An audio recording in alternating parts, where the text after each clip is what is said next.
Here we go.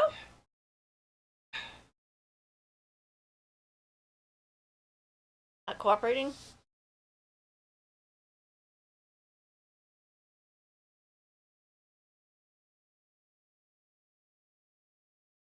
Hey, everybody.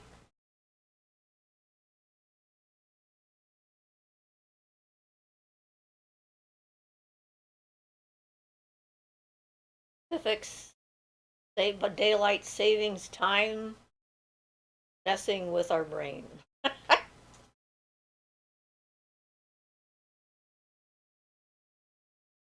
Ian says, hello, everyone.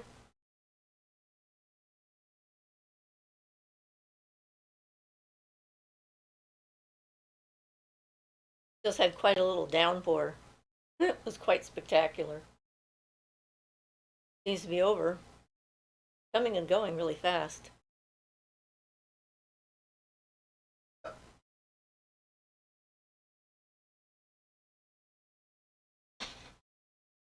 Everybody is expecting us an hour later. They're gonna not know it's us. Daylight savings time is. Yeah, well, I know. It messes with us. But we're live anyway. We'll see who finds us. Oh, a few poor people have shown up. Yay. We won't be alone. Just the two of us. Dan says, hey everyone. Hi Dan. Welcome. Astra and Luna says, hi guys. Hi Astra. Jonna says, hi guys. It's been a little while. Hi. Hi. Yes. And we're now in daylight savings time. Apparently they thought we needed to save some. So we're saving it now. We keep hoping they'll stop changing the time on us because it takes a while for us to adapt to the new time. Yeah, shouldn't we have earned interest on this daylight savings account or something? I guess we should have. Sundrop says, hey everyone. Hi Sundrop. It's crazy out there. How's everybody doing? New moon is upon us, so the beginning of a new month. If we count from new moon to new moon, I guess. That means the next new moon will be the solar eclipse. This is always going to be very exciting. So, a few more people have stopped in. What do you want to talk about? Get us going, guys. Any subject, magically related.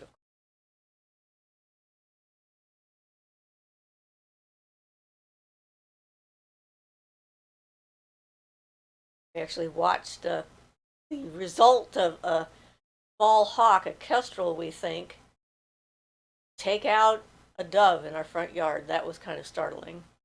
But nature, kind of the way it is, sudden and sometimes deadly. In this case, for the poor dove, I just saw feathers flying everywhere and looked out the window and I'm like, what the heck is going on? And then I saw the hawk. So we actually took a picture of it.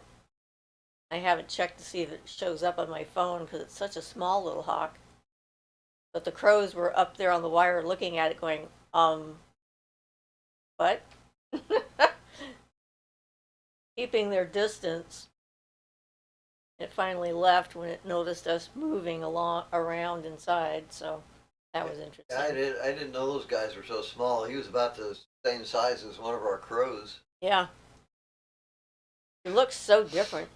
Donna says, I haven't watched your video yet. Want to summarize why I would choose to accept responsibility? Because it's the fastest way to growth. How's that? And developing a positive connection with the universe. Astra says, I'm doing better. Less fear over Kundalini phenomenon. Well, that's good. Because, being afraid of it is never a good thing. It doesn't help. So does that mean that it has calmed down or you're just more accepting? Or both?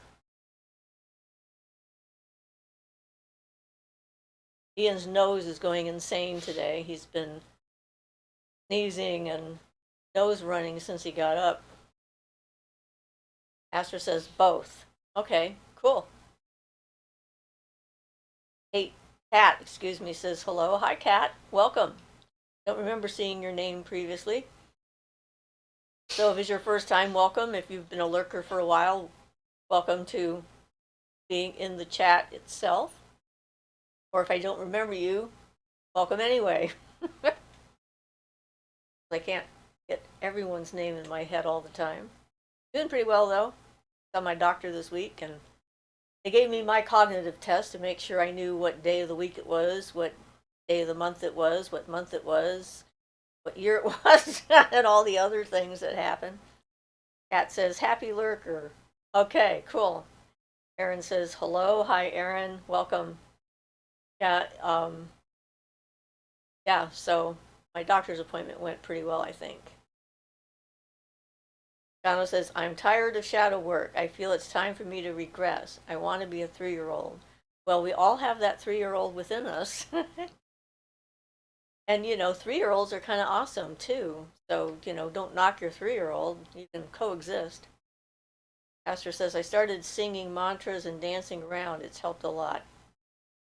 Movement, yeah. Got the energy going.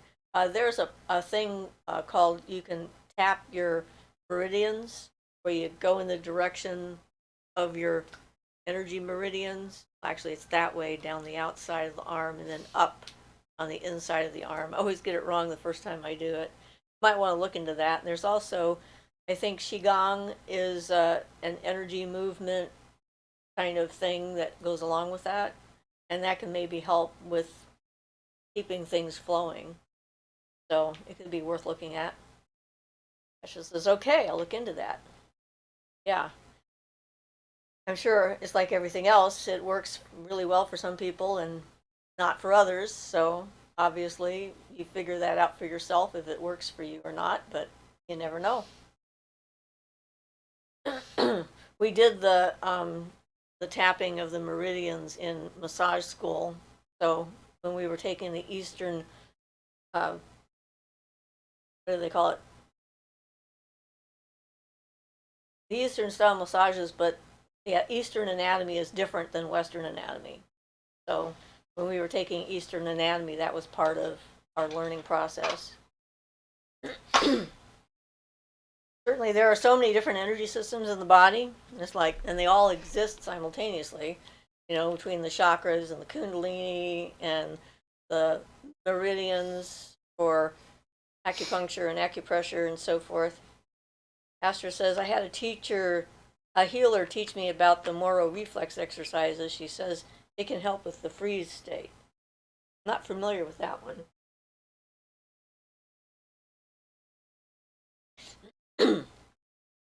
So I'll take all the help I can get.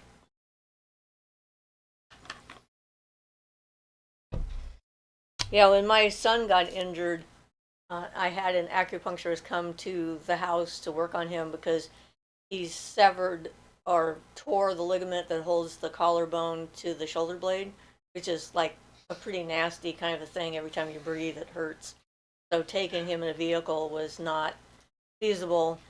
It would just undo all the work. So the acupuncturist I had at the time, who actually studied in China, came to the house and worked on him there. And she was very excited about working on my son.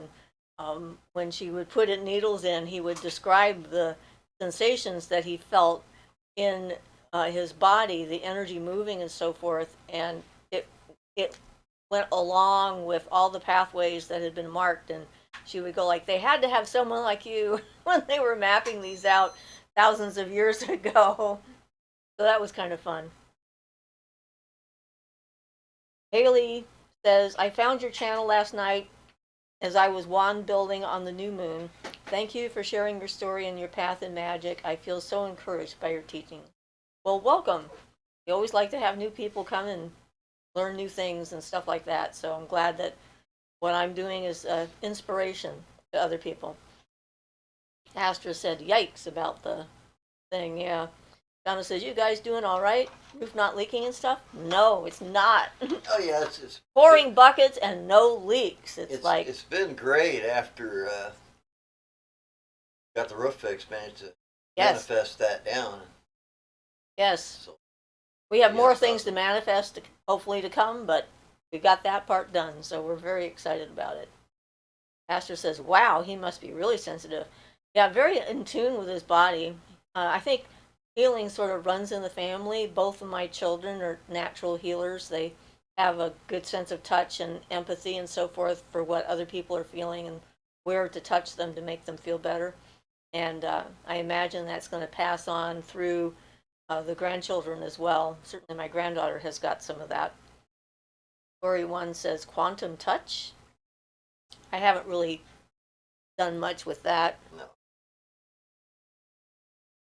I mean, there's so many different modalities that are out there and names and stuff for them. Some of them I think are the same, but just have a new packaging that goes along with them to make them sound fresh and new and so forth. But certainly, energy healing is something I've done since I was 4. So I don't know for sure what modality it fits in. But yeah, Jono says, Haley, this place is amazing. If you stick around, you'll see it. Well, thank you, Jono. We like to have sort of an opportunity for people to ask questions in hopefully a non-judgmental, critical environment, and on our live shows. It also keeps our brains going. That's how I keep so young for 74. And, I passed my cognitive test with flying colors, although it always is slightly annoying, especially when they ask me what season it is. And I'm like, well, I don't know. Let me think. Because around here, our seasons are often the same. There's not that much difference in them. If you don't know what month it is, you may not be able to tell what season you're in. Yeah, rain. Season is rain. Yeah, season is rain. We had just had a cold snap just before my doctor's appointment, so it definitely seemed like winter. But I always joke around and say, well, the date, I guess legally it's considered winter because the equinox is still a ways away, and that would be the official start of spring. Satori 1 says, yes, same energy, different names. Yeah.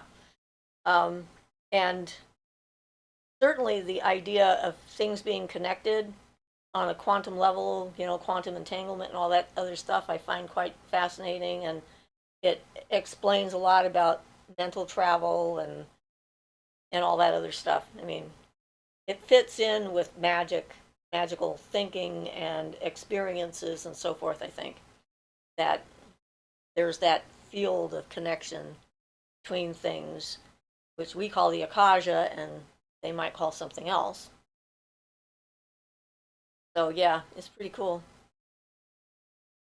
Language, though, is just an attempt to try and communicate an idea in a way that other people can grasp what you're trying to say, and it works sometimes, and sometimes it doesn't, because we all have such different interpretations of words. That's like, yep, words are funny that way. In all the languages, they're like that.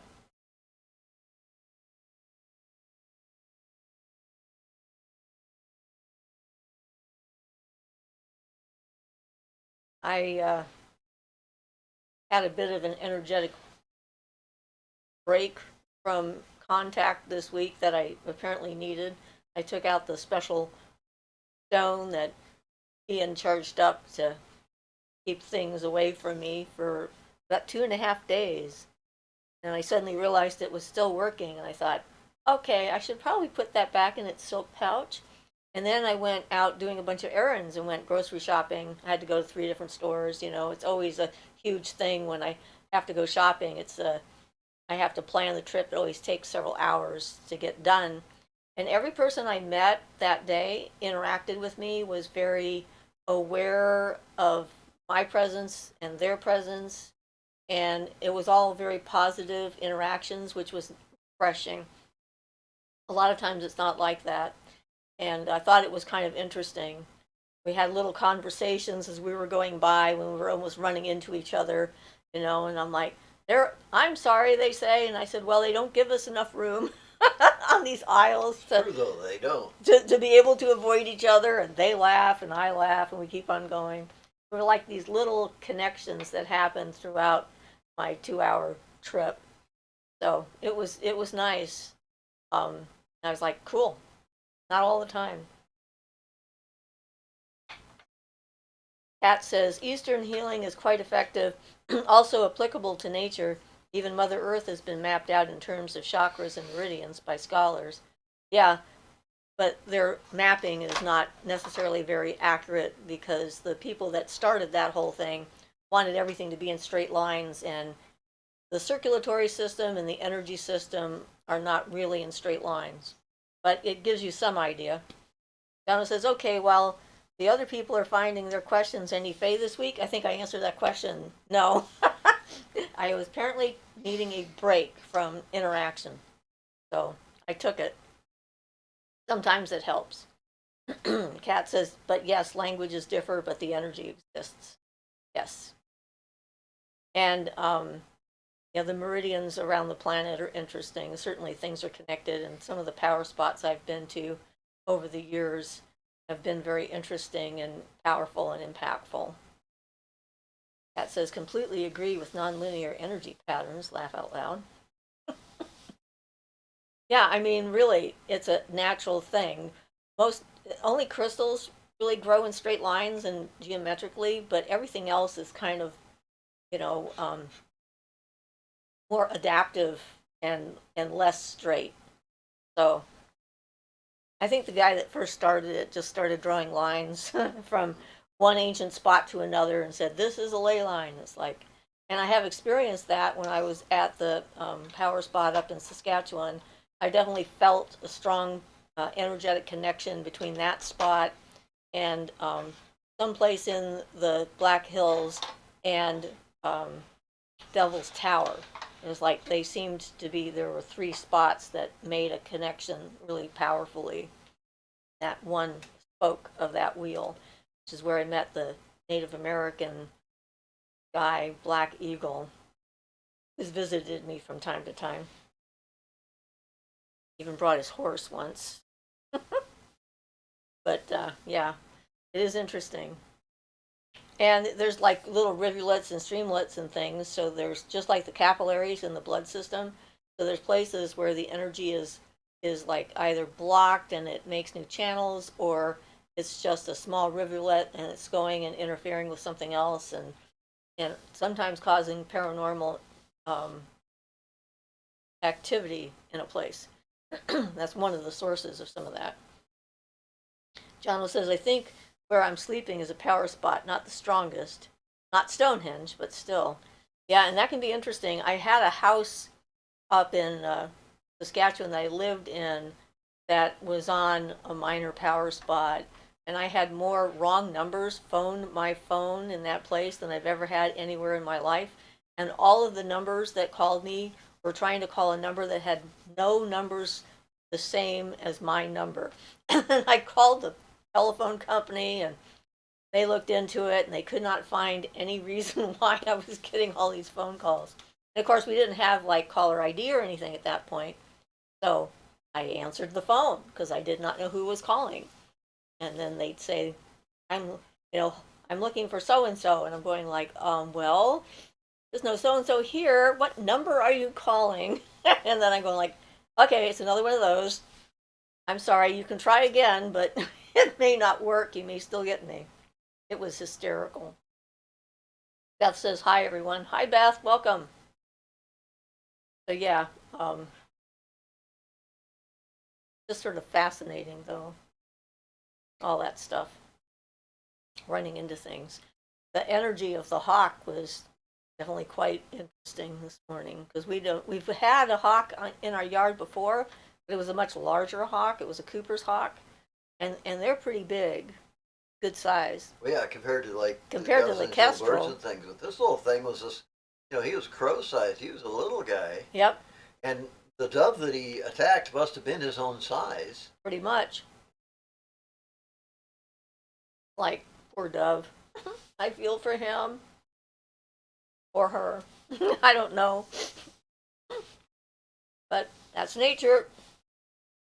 Apparently, Kestrel was hungry, although we didn't see him eating anything. It was weird. Maybe he was practicing. I don't know. Jono says, Ian, what project are you working on?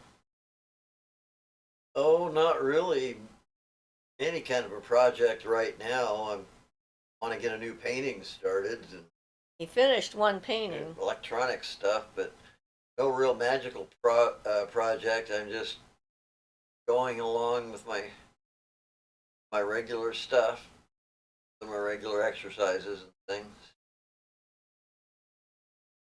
And then he weed eated the lawn and smells like onions. Made myself sore. Yeah, we got a bunch of these stupid wild onions growing in our lawn. I'd like to find a way to kill them off. I'm thinking of maybe a total herbicide, total weed killer, plant killer, maybe the only solution. They're really annoying. Especially, can you imagine mowing down a lawn full of onions? They stink and they splatter. The weeder splatters them all over you. You can get up on my glasses and in my hair, and you got to take a bath after doing it. Heck, onions suck if they're wild and growing in your lawn. And it would be nice if we really liked onions a lot, but we don't in particular. I mean, they're okay, but in small quantities. So, yeah. But not all over your face, all over No. your weed eater and your gloves and your clothes. Yep. Not so great. But yeah.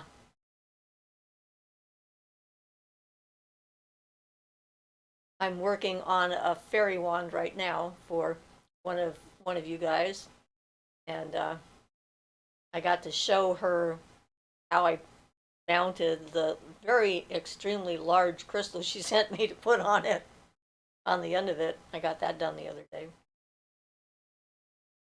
So that was pretty cool. Now I have to decide what to do with the rest of it. I'm waiting for inspiration to come and go look through all my rocks and things and see what wants to go on the rest of it, what they would like. So we'll see how it comes out. I like making wands. It's fun. Every one is so different. Trying to figure out the personality of the piece itself and where it's going to end up and so forth. He says the wand sounds so pretty. Yeah, it's a piece of yew wood that I picked up on our last trip to the power spot.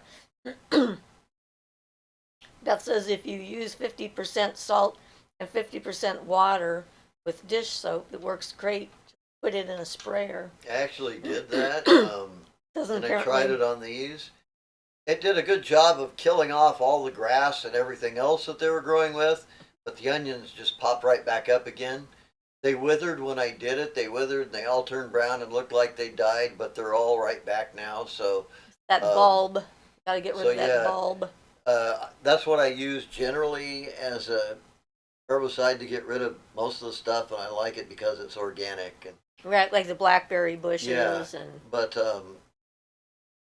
but yeah, didn't do anything for these onions. They're too hardy. But thank you for the suggestion, though. It does work great for everything else I've tried it on.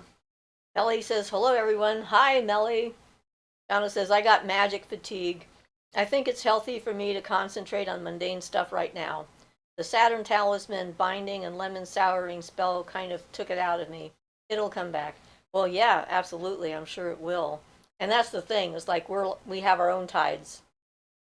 And it's important to pay attention to them and not to wear yourself out trying to force yourself through a natural break. And not only that, though, if you're dealing with something that's heavy like that, I mean, heavy in all the fashions that Saturn is emotionally, and it's good to counter by lightening yourself up with something airy nature, maybe, do some art or something, listen to music. Of course, those are my go-tos, but something that kind of invokes the airy nature in you a little bit and can help to improve the mood and stuff, and kind of, because heavy stuff can make it feel like you're getting just kind of bogged down or overwhelmed. It's always good, I always when I'm doing something earthy with the earth element, I always want to try and counter with a little bit of air, just my mood up because I found for me it tends to get kind of make my mood kind of down and I need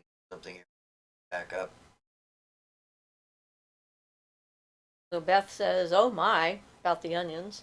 Sandcat says, "Hi everyone, I'm so happy to be here again." Hi Sandcat, welcome back.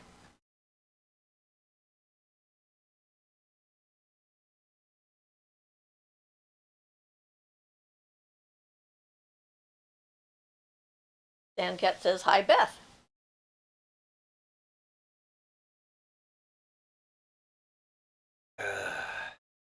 Oh, now it's sunny out.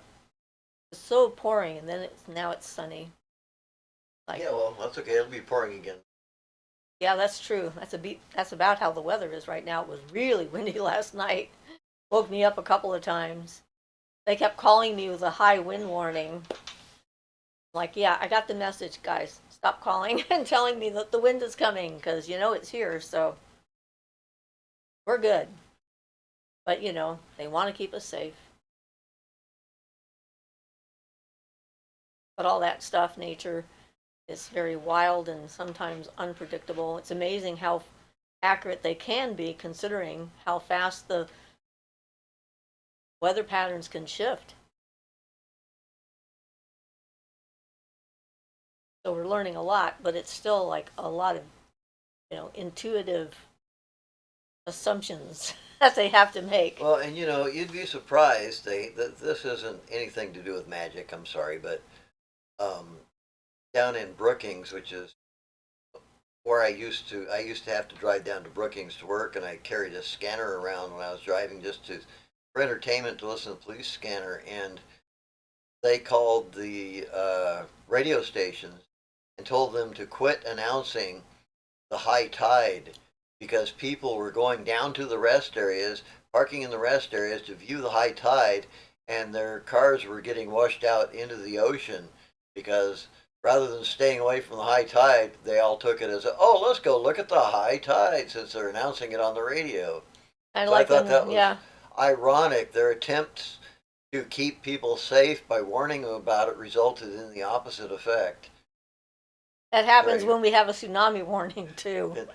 Now back to magic subjects. Sorry. Yeah, but still, yeah. Jono says, interesting you're saying that, Ian. Today I listened to music for the first time in ages. Led Zeppelin.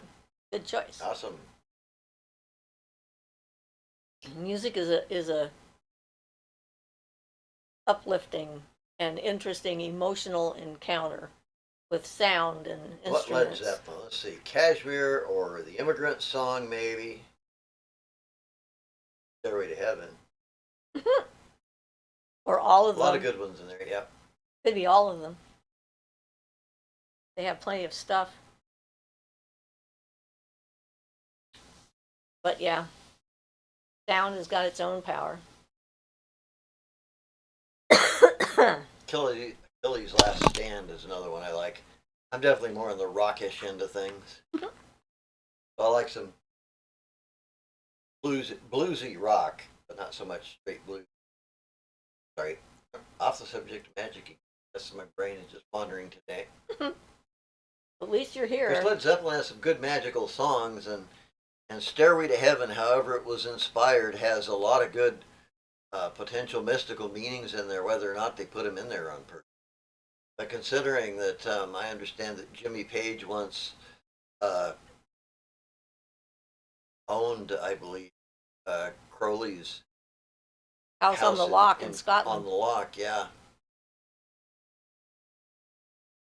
And he tried to give the OTO a bunch of his stuff. And they, I this is just something I heard from some people. I don't know how realistic any of it is, but I heard that the OT that he was going to donate some stuff, like maybe like his house to the OTO, and the OTO blew it by doing something. But I don't know that that's even valid or true at all.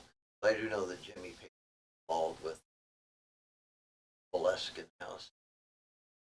Cat says, over the hills and far away. And I love Oh yeah, Stairway.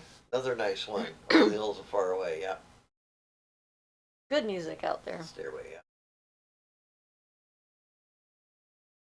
I just think it's great that some people know how to write those things and give them to us.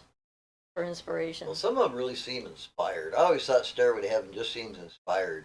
I heard them say, I think in an interview, sat down and just wrote it one day without big deal. But it seems inspired to me. Donna says, I love that you know Led Zeppelin. My favorite song is When the Levee Breaks. Yeah. Ramble Ramble On On, yeah. is awesome. Dan Cat says, oh yes, When the Levee Breaks. I love that one. So we have some other Led Zeppelin fans. Yeah, I don't know if anybody else is high resolution audio files, but my Led Zeppelin I downloaded in high resolution audio, so I'm enjoying that. Mm-hmm. Great. I don't want to get off the subject. Slap myself. Slap, slap. I'm just really into listening to music. One of his favorite activities. Good way to relax.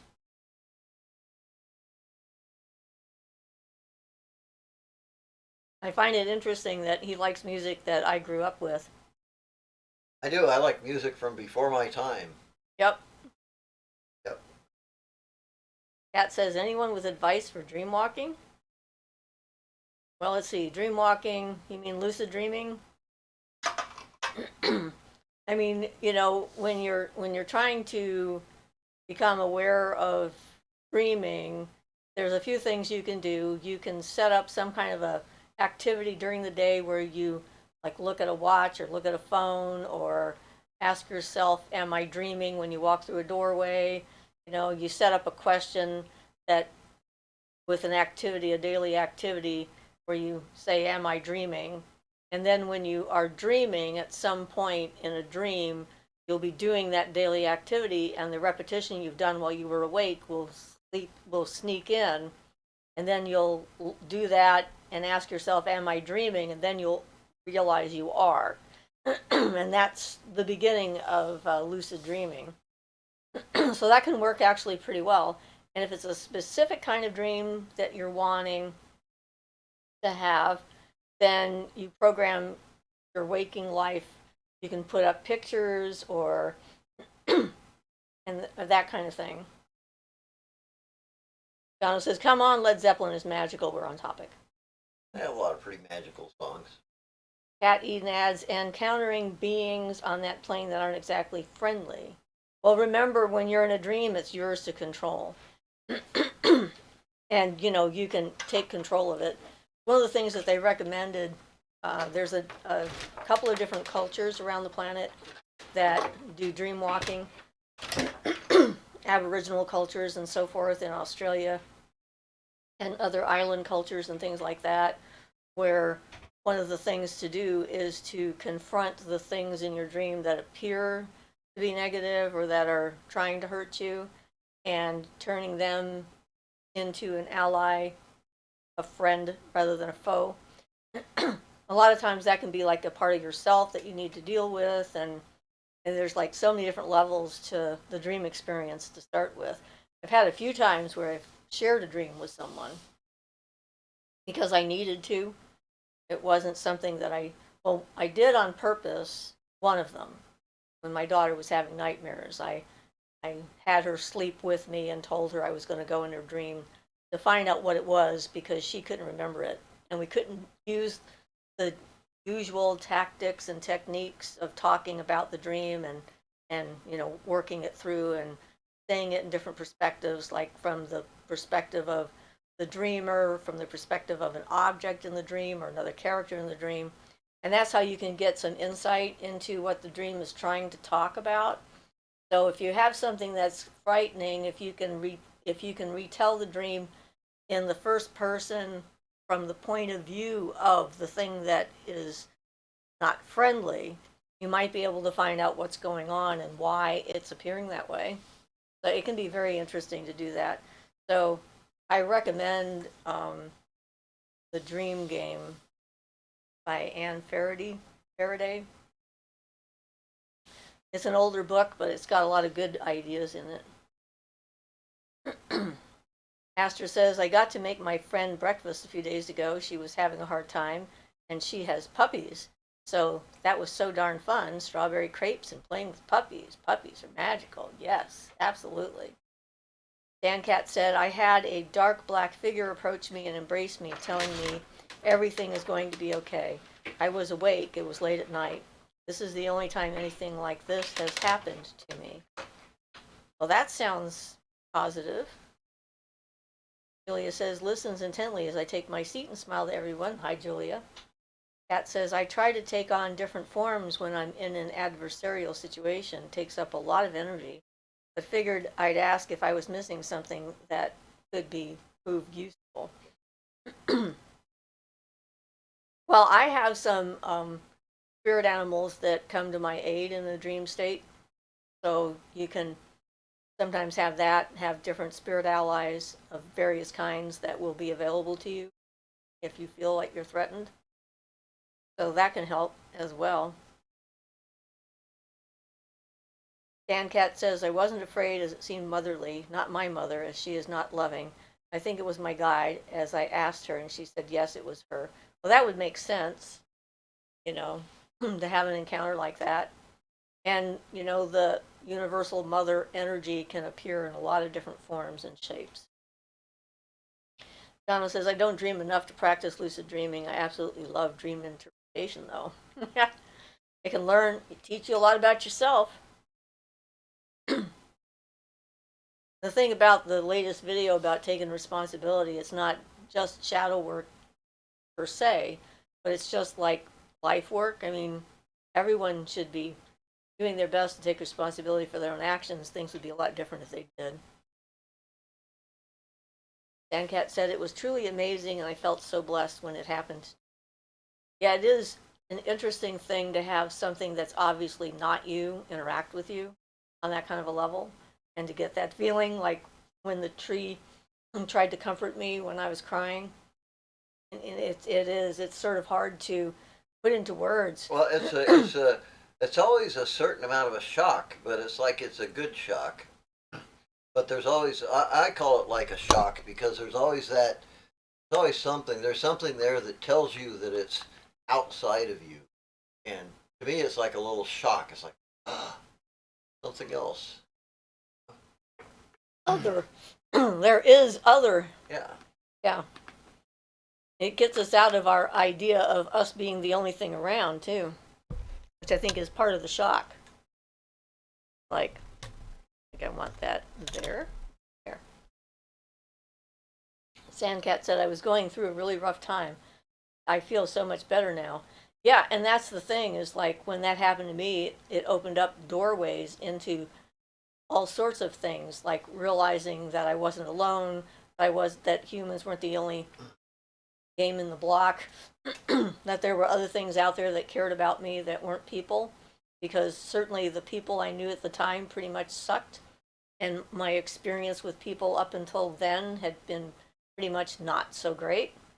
And it's hard to have hope if all of your experience is negative. Imagine something positive, and that's what that kind of encounter can do. It gives you that view out, that there's a way out of where you are in a way that nothing else can. Cat says, Sandcat, that sounds very interesting. I used to have a spirit animal show up since I was a kid, a male white lion about the size of a horse who I could communicate with. Interesting. Cool. Beth says, I like those shocks. Sandcat says, Cat, that's such a cool story, so comforting. Yeah, and it's nice when you can remember those experiences from when you were kids. I had a lot of them that I blocked out for a long time. Astra said, I was talking to my brother about fairies on a phone call, and while on the call he said his plant turned around and looked at him. I died laughing. Definitely the fae. Surprise! He's spiritually aware, but he was amused and mildly weirded out. Well, yeah, when you get absolute proof that something is beyond you and is doing something unexpected, it is sometimes very weirding out. Carnivorous plants are, speaking of plants, carnivorous plants. Well, yeah.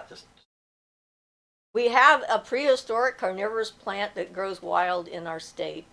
and we found it in the wild when we were walking around. It's a type of pitcher plant. Darlingtonia. Yeah, Darlingtonias, and they're just like little patches of them that have survived since then.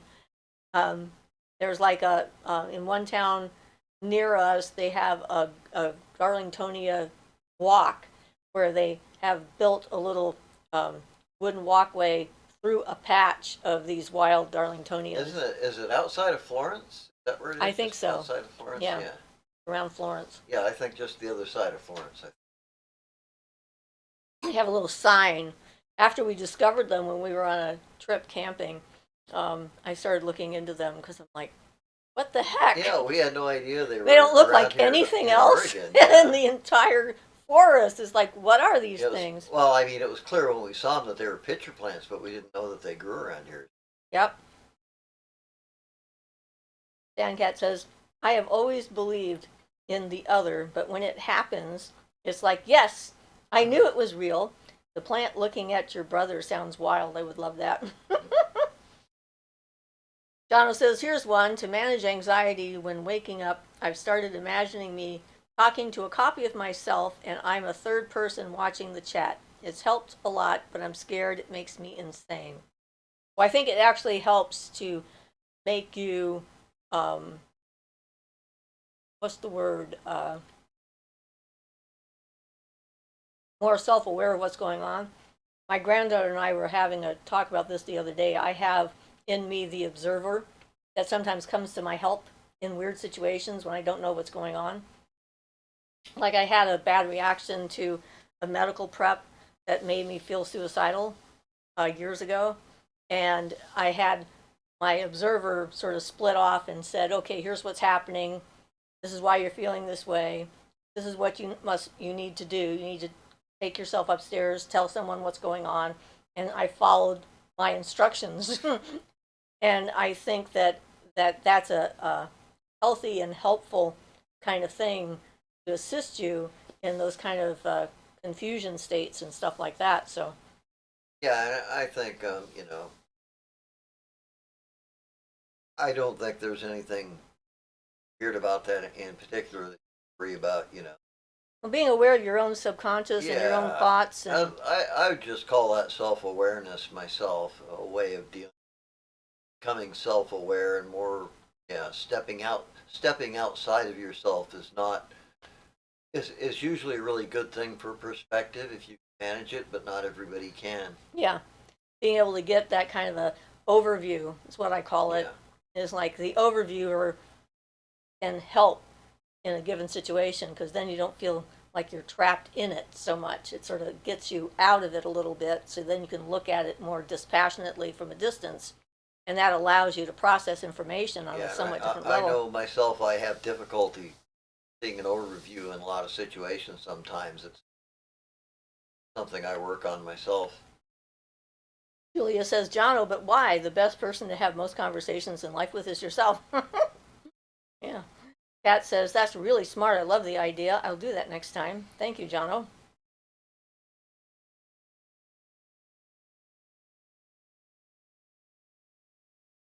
Yeah, and some things we just never, can put a definitive, box around. And that's the nature of the universe, is there are things we don't understand and can't necessarily explain with our limited language skills and so forth and experiences that we have. So Astra says, I have parts from having a dissociative disorder. One of them is little ate the church's brownies. Ah, I see. Well, I definitely have different aspects of myself that I've managed to integrate at this point, so that's good. That was a powerful dream that I had when that happened. When I started to integrate the different personalities and experiences and aspects of myself and so forth, and finally tapped into the one that was still resisting, that was going to cause trouble in the future, and was able to get her on my side. And I think that that's a normal process, really. I don't know that it has to have, a label on it when it comes to that. Pastor says, but I'm highly functional. Donna says, Julia, I just don't want to become a crazy person. It's been fascinating. I think one of the dudes is my higher self. They have cool conversations. I'll give them that. And what's the definition of insanity? That's a different thing altogether. A working definition of insanity is not being able to tell the difference between imagination and reality. So if you can still tell that what you're having is a conversation with an imaginary part of yourself, that probably means you're not crazy. If you begin to think that those people are real and they exist and you're having trouble with them, then that's a different issue. So as long as you do the process and stay grounded. I mean, there are things I don't tell my doctor when they ask about my eyesight. I don't say, well, every time the sun goes down, my eyes start to change and I start to see things. Because their interpretation of that is going to be not in a positive light. And I feel they don't need to know it because my eyesight is fine. It's something else that's going on. So Pastor says, I'm working on integrating them. It's a lot of work. It's a sign of a brilliant mind, actually. I agree. Beth says, give me crazy any day over normal. And the thing is that normal is defined by the average person that's out there. And in my mind, most of them are pretty much crazy. So my definition of crazy and theirs are vastly different. Very well, I think that, I don't know if it is still, but the used to be deviation from the norm was considered the definition of insanity. Yeah. And my personal definition is That not thought is knowing. crazy in itself because Right. who says the norm is right, Just the average person. Just because everyone has had similar experiences and so forth doesn't mean that it's correct or good. I mean, we've had beliefs in the past that have turned out to be very self-damaging. If you take that as the definition, if you take deviation from the norm as the definition of insanity, then you must class Tesla and Einstein as insane. Well, yeah. Well, that's why they say My genius and feeling on insanity, that. there's a fine line. That's why they came up with that, so they could accept them as geniuses without calling them crazy. Say if they go too far, then they're going to be crazy. But, right now they're just sort of like major geniuses. Because they're thinking things outside of the box that And then if anyone you're else crazy, has ever you can thought. just say, well, I'm just a genius. You just don't understand me. I'm just so much more smarter. Well, definitions. Right. Definitions only serve the purpose to put things in a box. Asher says people that can maintain multiple processes of thought and streams of consciousness at the same time are usually high IQ, not to brag. Well, yeah, I would think that would be the case too. Julia says, smiles warmly, yes, very cool, Jono. I am absolutely sure from your posts here alone that you'd always be a brilliant conversationalist, even with your own self. Dengat says, that's exactly right, Siofra, being able to tell the difference between reality and non-reality. I love this channel as I can tell my experiences and not get that look. Well, subjective experiences are what they are. Astor says, but it can get confusing if the parts aren't working together. Everyone has parts. It just causes trouble if they don't work together. That's why integration is a good thing. If you have, that's when I was doing that dream stuff and realizing that there was a part of me that was definitely not on board with what I was doing, and I needed to address her issues, which had to do with being protected and kept safe and acknowledged and so forth. That part of me would undermine what I did from that moment on. So, yeah. Jill Lynn says, hello all. Hi, Jill. Welcome. Beth says, totally, Siofra. If I told my doctor what I see and hear, it wouldn't be good, but I know it's real, not a figment of my imagination. Yeah. And it's one of those things, is like Western science and medical people, they have their place, and I use them, and I appreciate the fact that they exist, and they're very helpful to me for those certain things, but sharing everything with them does not help me. Although when I was going through my first round of therapy when I lived up in the Kispiox Valley, I didn't hold any of my psychic experiences back from my psychologist. And everybody thought I was crazy to share them because they figured I would end up in an institution. But the fact that I knew what was happening to me and could tell the difference and still relate very readily in the normal physical reality and know what was going on around me, no one ever suggested that I was insane. So that was interesting.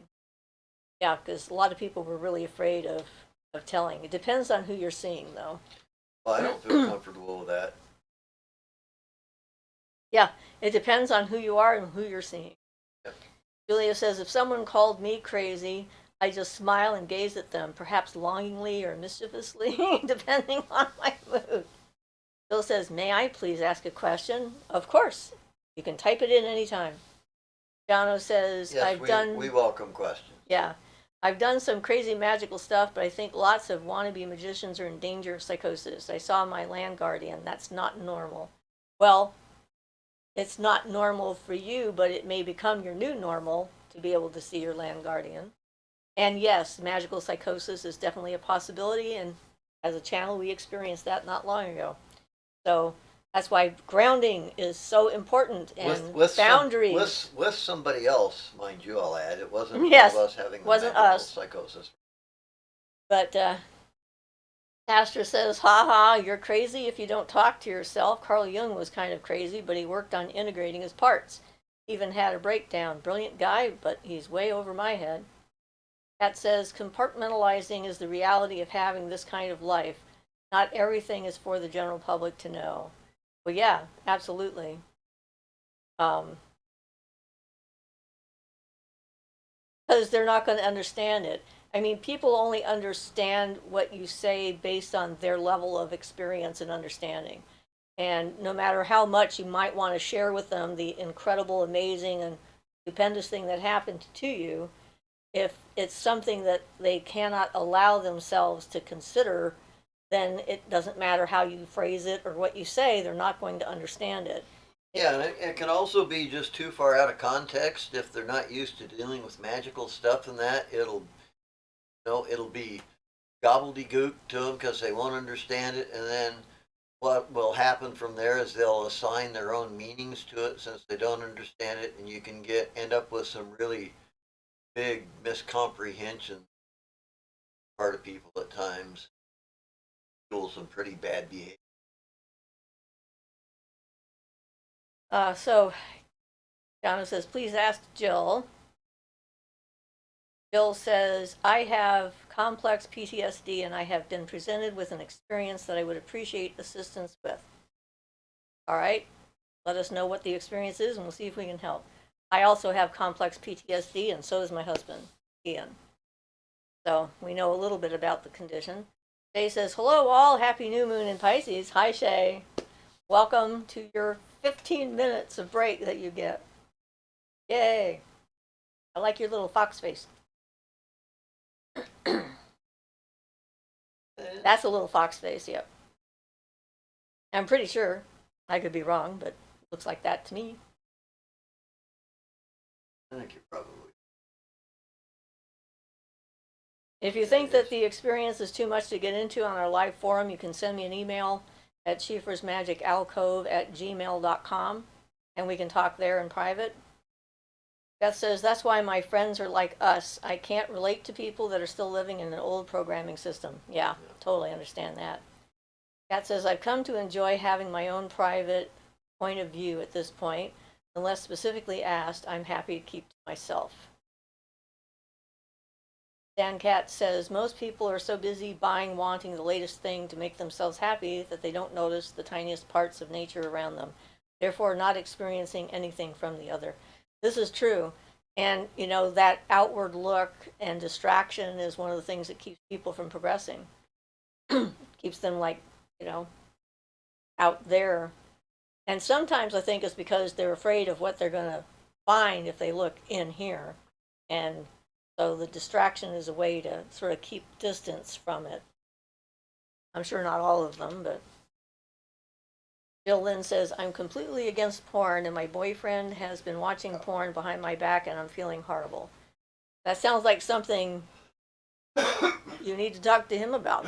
And I'm sorry, I don't think I can actually help with that.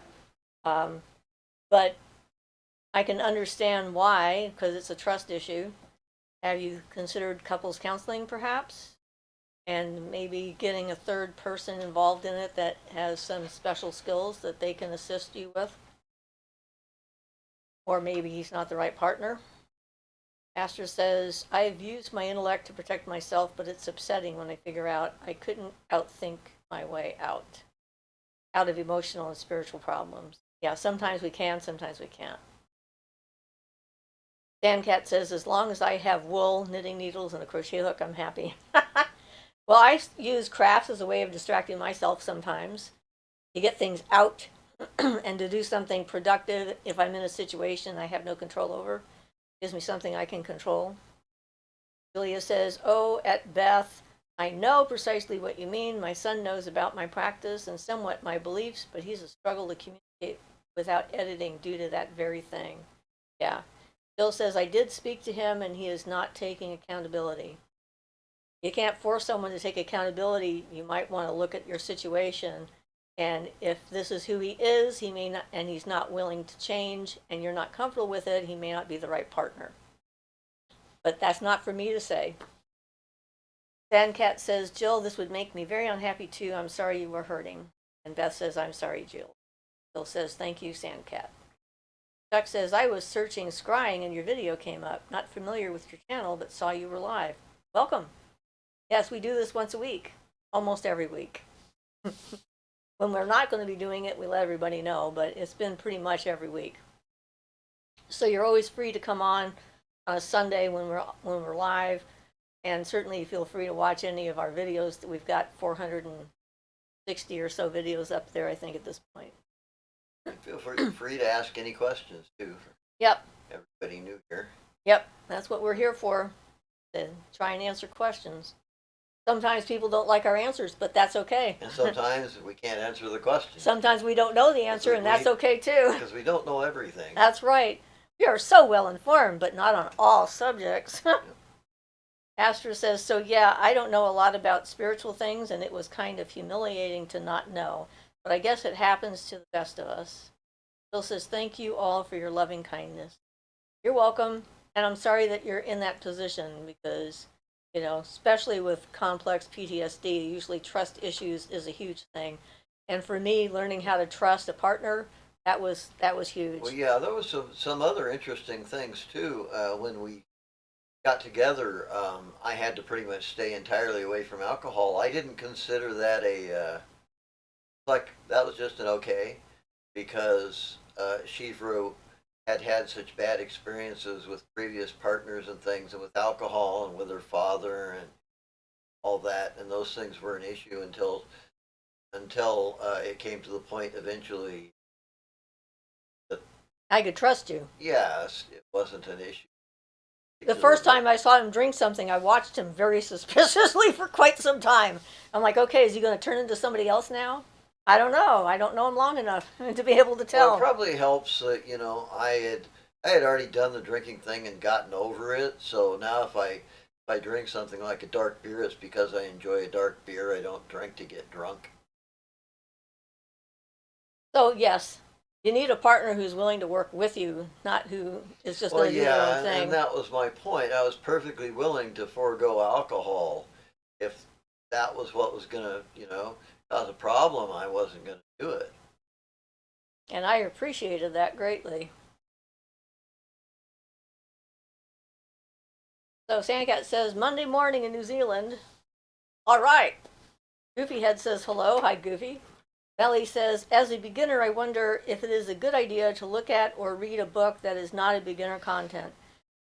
Well, it can sort of give you possibilities of things that you might end up interested in, but it can, you know, you have to have the basics before you can do anything with the information. So I don't see that it's a problem in and of itself, so long as you're also looking at the basics and starting to practice the skills that you need to be able to put the more advanced stuff into action later on. Right, and there is some validity to the idea that you might come out with some misunderstandings and things, which I also have a comment on. But also, I did a lot of that. I took whatever I could find and I read it and tried to dig whatever I could out of it. And I think rather than hurting a person, if a person is trying to be I'd say the most important thing is that you're seeking the truth, what the words say, and now there's a whole, yeah. Sorry, I don't want to go on and on about that, but I agree that a person should be careful. Well, you can read a book and get one thing out of it based on your current experience, and then 10 years later, after you've gained more experience, read it again and get something completely different out of it. Because then you have a different basis of understanding and a level of experience to draw upon in which to sort of suss out what the person who's writing it is trying to say. But of course, then some books are just full of not good information. And the risk when you're new is trying to find the stuff that's actually valid and correct, which is one of the reasons why we started this channel, because I saw a lot of misinformation out there everywhere I looked about how this stuff is supposed to work. So I figured, as someone who'd been an actual witch for many years, like officially for 60 years at this point, if I count when I started learning tarot, that my experience gives me a different kind of understanding of what some of the issues are that people are going to go through, because I've gone through a lot of them already. Yeah, and you have to watch out for beginners content because a lot of it is written by people who I would consider Strict beginners. Yeah. And if you're learning beginning from a beginner who thinks that they know everything, you're in trouble, in my opinion, because So yeah, it requires being careful, but I don't think there's anything. I mean, you have to be careful that you don't. I think it's generally good to read materials that are above your level because that's what I want to do. Is I want to raise myself above my level. So, but you have to also have two things. One of which I seem to have more naturally, and that's the ability to filter out a lot of the bull from the stuff that's real. It's not 100%, but I can tell and filter out. But you got to have that filter to filter out the stuff, and that's discernment. yeah, that's when somebody's beginning, that's hard to have. You just got to learn over time. But it also can be discouraging if you read stuff that's too complex. And then you think, oh my God, I'm never going to get it. And, Yeah, in Starhawk's book, The Spiral Dance, she dealt with that, I thought, really well. She says, in the beginning, it'll seem like there is so much to learn, it's overwhelming. But try to put that aside and just learn one thing at a time. And after you've learned it, then it becomes second nature, and it makes sense, it goes together. So yeah, you have to be kind to yourself and know that it's okay yeah. if you don't understand something. And I have a perfect example of that. It's what I consider the best book on Kundalini that I've seen by Sir John Woodruff or Arthur Avalon, and it's just called The Serpent Power. But I can't. I started trying to read that as a beginner on Kundalini, and it was so far over my head, it's absurd, and I couldn't get anything out of it. And it took me years to be able to actually come to a comprehension because there's so many Indian terms and things. So while I consider it to be like the best and most accurate source I've found, also it's incredibly impossible for a beginner to get a beginner in Kundalini and stuff to get a handle on because of so many foreign terms and things. It's Yep. just it's awful. So Satori One says, "Who is watching the barbecue?" Well, not us. We don't have one. Jill says, "I don't want to share my body with him." Well, like I said, if that's the case, it's probably not the right relationship. Um, and you shouldn't share anything if you don't feel comfortable. Sandcat said, "Blessed be Jill." Pastor says, "I'm afraid to date anybody. My generation is nuts." Oops. Yeah. Uh, Nellie says, "Contains sigils and etc." I still think in general, I would, um, in general, those things don't really just work on their own. Um, I would watch out and be careful of anything that would contain like the Key of Solomon with the demonic seals.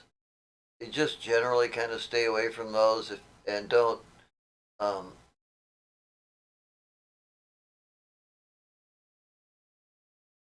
don't dwell on them in a meditative manner mostly.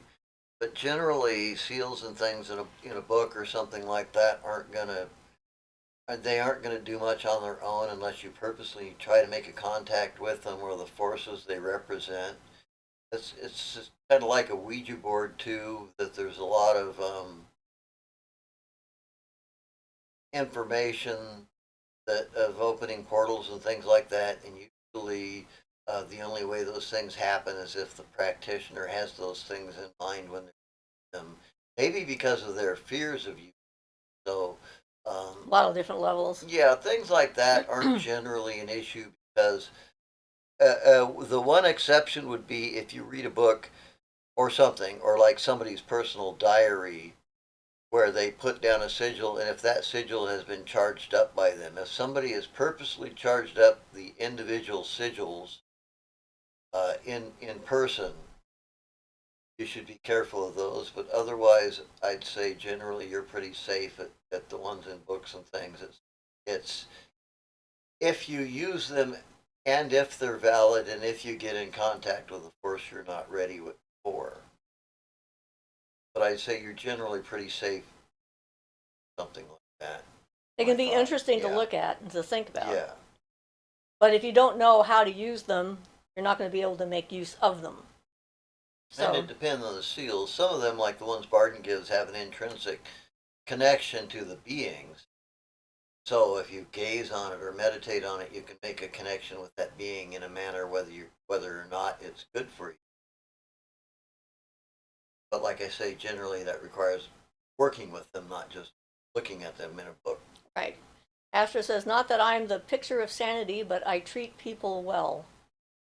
Beth says, Ian, me too. I don't drink to get drunk.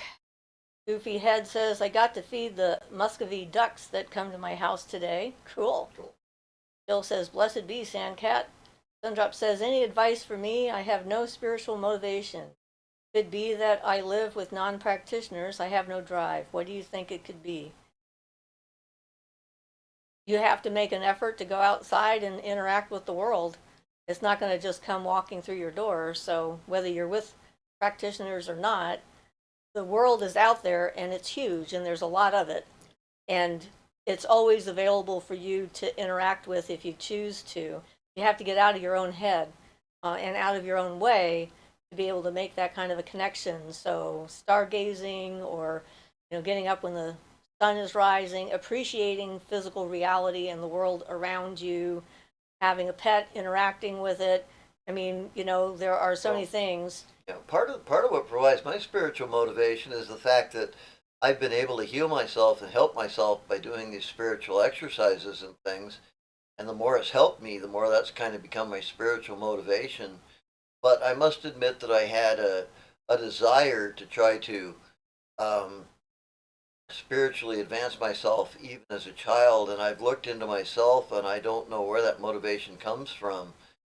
But even at the age of like 8 or 9 or 10, when I had heard about hypnotism and stuff, I was trying self-hypnosis to try to modify my behavior and things in a positive fashion, even long before I was enabled to discover magical things or these things which weren't really allowed till I was 18.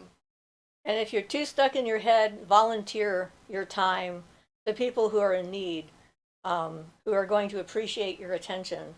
And it helps to get you out of your head and makes you feel more a part of the world. I think that can be a very useful kind of experience. Well, like I say, my motivation comes from somewhere. I'm not sure where it comes from. It seems like it's been there. I'm sure I've had lifetimes before where I've done the same thing, worked on spiritual progress. Same here.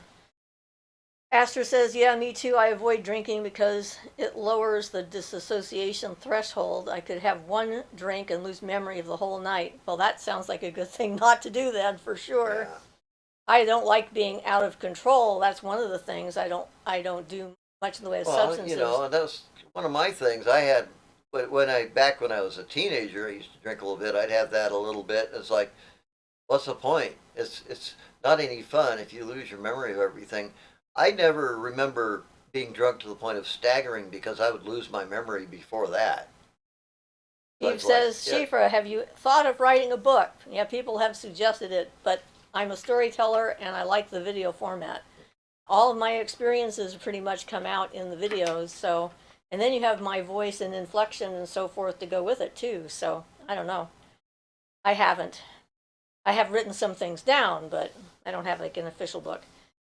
Julia says, oh, Siofra, I can so relate to that as it happened to me a dozen, well, more than a dozen times, if I'm honest times. Good books teach you many more things than an initial read makes you think. Yeah. Very true. Jill says, I have a shamanic mentor in Portland, Oregon, and I am in North Carolina. She is attending a ceremony called the Theta Portal this weekend. Okay. I'm not. I don't know anything about that in particular. Chuck says, I like to have a hard book and an easy book sometimes. They complement. True. Astra says, yeah, it's easy for people to get cocky. Little fish syndrome. I'd rather learn from more experienced people that have some life experience. You're less likely to make the same mistakes as everyone else that way, I think. Dan Cat says, I really don't like most of the witchy YouTube channels. They are trying way too hard to be witchy. They are nothing like down-to-earth people, just my opinion. Well, yeah, and we're definitely not professional videographers or anything like that. We are who we are, and that's sort of the nature of our channel. You get our actual instant and genuine reaction to things, and hopefully thoughtful discourse. Astra says, yeah, I don't even do spells. I've just been working on grounding and protection and trying to develop my mind so I'm not acting like a bratty little kid. It's not a race, but I have stuff to work on. And it can be a fun process. It doesn't have to be like, you don't have to have guideposts that you have to meet and stuff like that, because we're organic and things happen in different orders for different people. Sundrop says, I love witchy channels. I learn of others' practices. Jill says, how do you release the Kundalini? What is its benefit? We really don't recommend that you try to do that on purpose, because, as Astra can tell you, it can be kind of intense, or has happened accidentally or spontaneously. It can help to awaken your spiritual abilities, healing abilities, and all kinds of things. And it's sort of nascent in every person, is born with the potential for the Kundalini to rise. So working on yourself can make that available to you to have it happen. I've had it happening since I was little. I had spirit guides that gave me exercises and helped me to clear my chakras and open channels up. That's actually way too much of a question. To answer that honestly, it's way too much of a question for a little forum like this. So I would recommend Swami Shivananda, the Divine Life Fellowship. His writings on the Kundalini are. Muktananda talks about his experiences too, directly. But this one has the best writings on it for, like, as a beginner to really get in and understand it, because Swami Shivananda wrote about it he writes about it with much more Westernish clarity. He wasn't Westernish, but he's had enough people, and a bunch of his students were Westerners, that it's a lot more clear for the Westerner without having to. And he explains all the little details and things that a lot of people take for granted. Even Swami Muktananda, who's one of my favorites, and I know his stuff and everything, but he's definitely more Indian in his thoughts and actions, the way he wrote things and stuff. I think Swami Shivananda's stuff is great for the Western student, and it doesn't.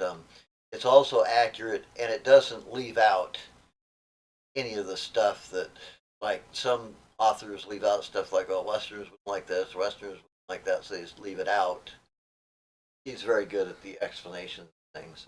Hopefully we won't lose power. We just that was a flicker. So if we suddenly are gone, you know what happened. Yeah, it showed up on the video. I just saw it. Okay, so Beth says, Melly says, I was thinking of the meaning discernment recently. Thanks for pointing it out. Yeah, and discernment, I think, is very important, because people can say and believe anything at all, and be absolutely sure of what they think they mean, or what they mean and what they know, but that doesn't mean that they're right. So always take that into consideration. Beth says, listen to your body. He might not be the proper match for you. Kendra's Journey says hello. Hi, Kendra. Jill says my energy rises at sunset. Yeah, well, my psychic abilities open up at sunset too. Goofy Head says I am sometimes too stuck in my head for sure. Yeah, getting out of your own way is one of the biggest challenges, I think. Bill says, sometimes I play your videos to fall asleep. Your energy is very comforting. Thank you. You're welcome.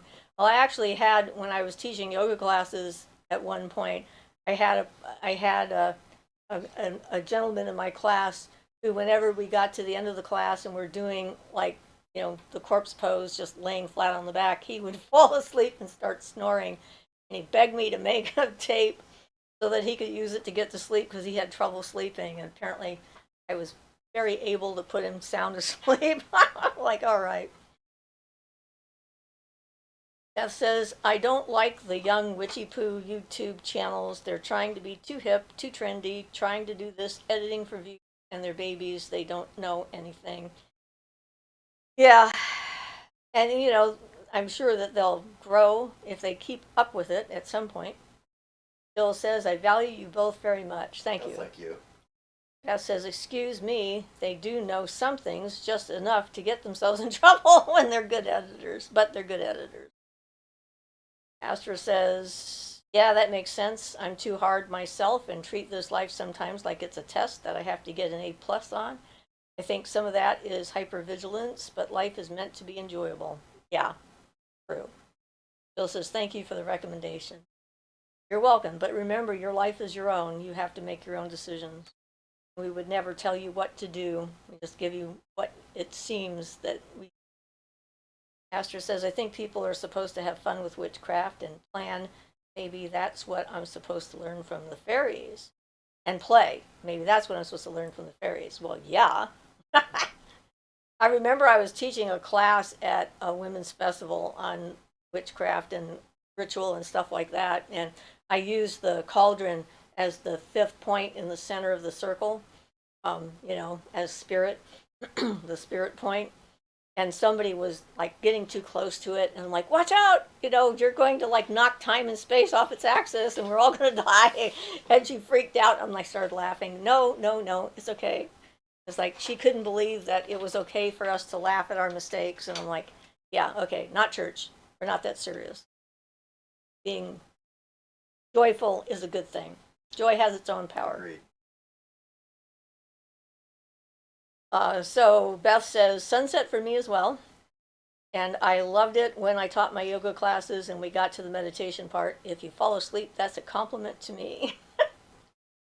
And Jill says, agreed. Dancat says, Beth, I completely agree with you. Maybe I'm just too old for all that young witchy poo stuff. And Jill is laughing. Everybody's laughing, which is good. Laughter is good medicine. That's what we like. Lightheartedness. Like sometimes we really do take ourselves too seriously. And those are the ones, like some of the videos that I've watched over the years, the ones who are like very serious about the magic that they're doing. And I love the outfits that they come up with, but the serious attitude just makes me go into fits of giggles while I watch them. So yeah, it doesn't work, but whatever. I like not to take myself too seriously either. Well, I'm as serious about it as they get. Yeah, I know. But you probably know who I'm alluding to. Yes. Yep. But hey, Beth says, Sandcat, they are cute.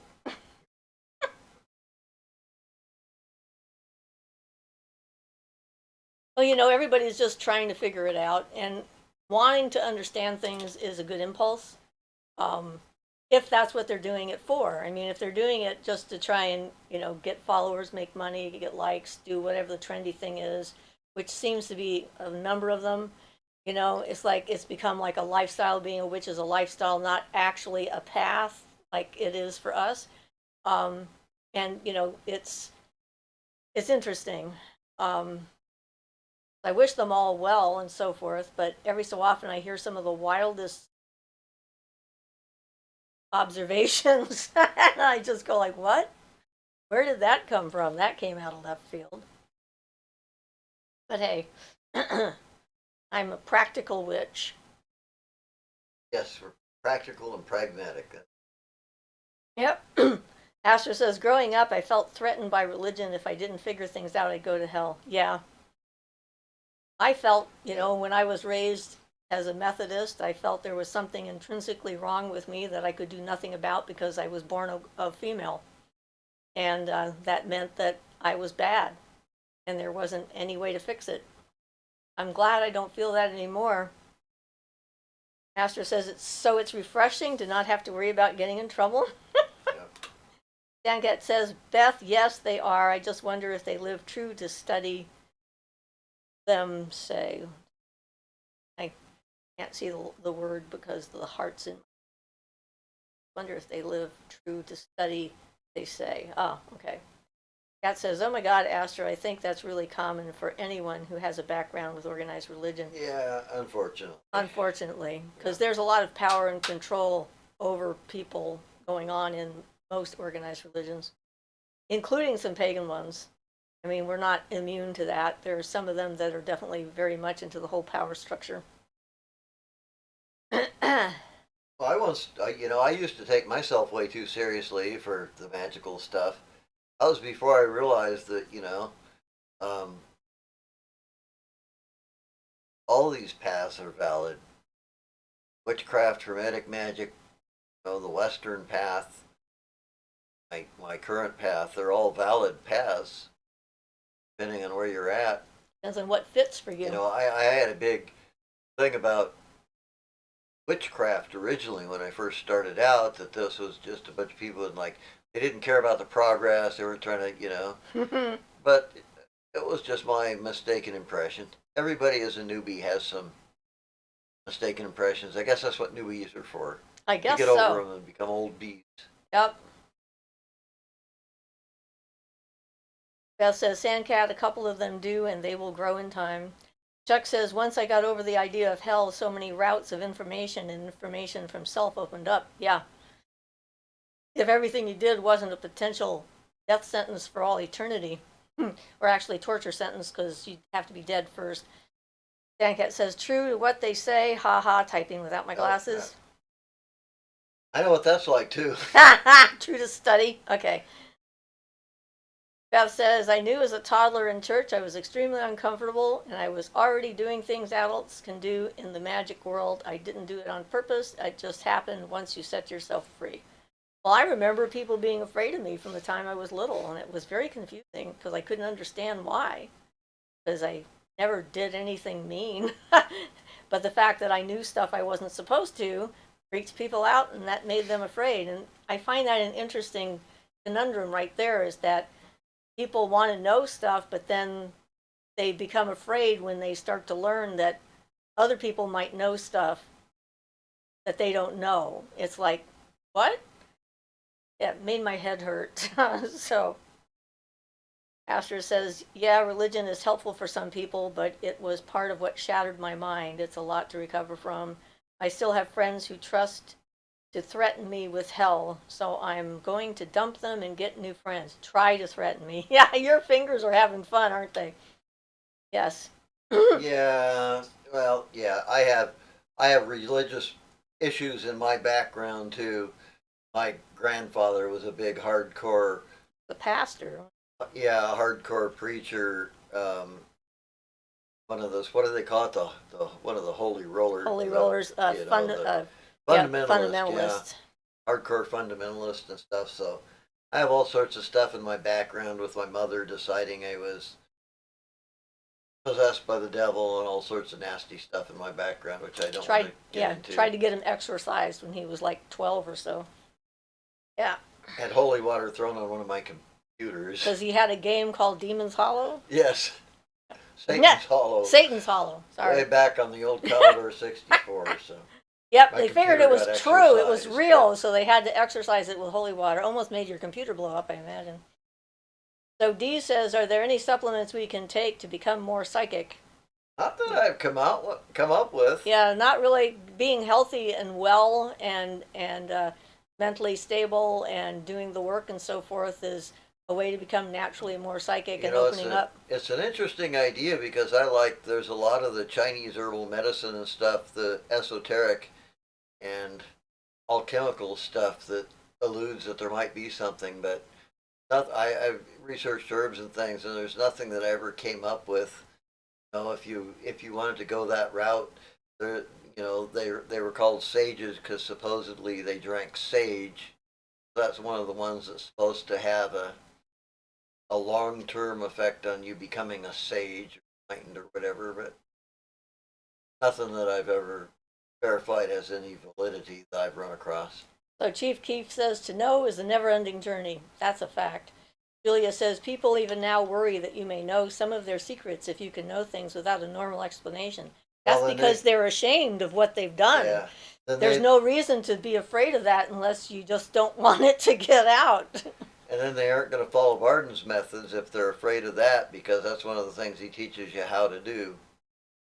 Astor says, yep, you're spot on, my friend. Stopped letting me come over because she thinks I'm possessed because I have fairies in my home. She thinks she's going to catch the fairies.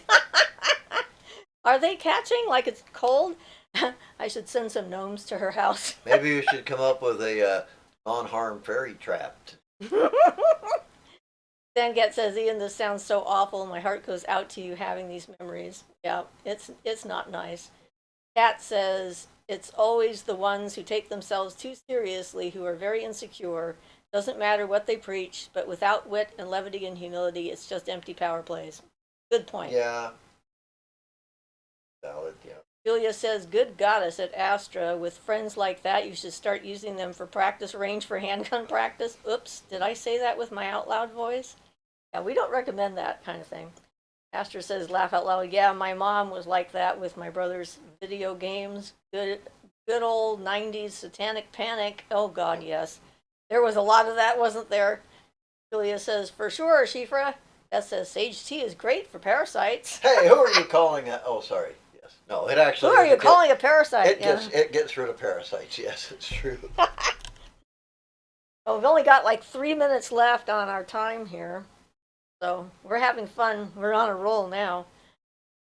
Beth says, and the ones that have to post a picture of themselves on Facebook every Sunday, I have family that does it, but we don't communicate. Well, I figure, like, I'm a witch all the time. And my church is everywhere. Wherever I am, whatever I'm doing, that's my sacred space. So, you know, I don't have a special day that I do it, except for, you know, meeting you guys on a Sunday because I decided that sounded like a good day. Astra says, you guys are funny. Thank you. Sometimes we get ourselves in stitches. Sometimes I just think I'm funny and I'm not, but... Yes, there are sometimes things pop out of his mouth and then he goes like, did I, what? No, I don't think that was how I meant that. But hey, it's a good thing.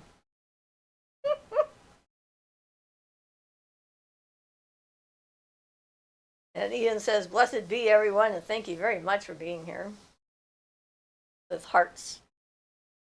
I like all the symbols that we get. They're fun. And it's sunny again. Or still. Sort of went back and forth, and at least the power's still on. We lost power, was it yesterday? When all the power went out? Throughout the entire area, except for like a couple of houses, and we still don't know what happened and why. It was funny. Pa Joe says there's an old saying, weather, what will it be? Dan Cat says, blessed be. Chuck says, I weekly go to a channeler in the group. The spirit knows a lot, goes back into near open book, but still they don't know everything either. Well, that's good, because then they wouldn't need to be here at all, and we wouldn't be able to talk to them. That says, blessed be everyone. It's always a pleasure to be around all of you. Cat says, blessed be everyone. Thank you all. Julia says, some people are just a joke, but this channel and all of you are the best reason to have internet on a Sunday. Thank you, Siofra and Ian. Blessings to all who want them. Thank you very much. That sounds like a good note on which to say goodbye, and blessed be everybody, and have yourself a safe and wonderful week, and we'll see you next time. Come around. So bye-bye.